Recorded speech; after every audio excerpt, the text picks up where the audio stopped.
Welcome to Financial Accounting for Senior High School.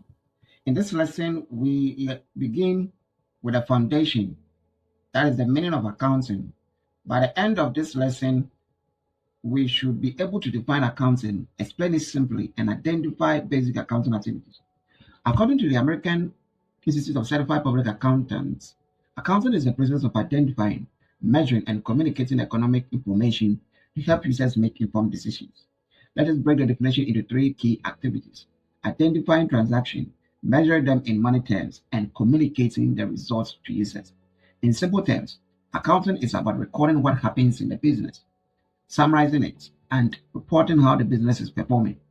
For example, when a business trader buys goods with cash, this is an accounting transaction because it involves money and affects the business. Accounting helps business owners make decisions, determine profit or loss, and keep proper records of business activities. In examination, always quote the correct definition of accounting and explain it clearly to earn full marks. Try answering these questions before moving to the next lesson. Attempt this practical question on your own. Pause the video if needed.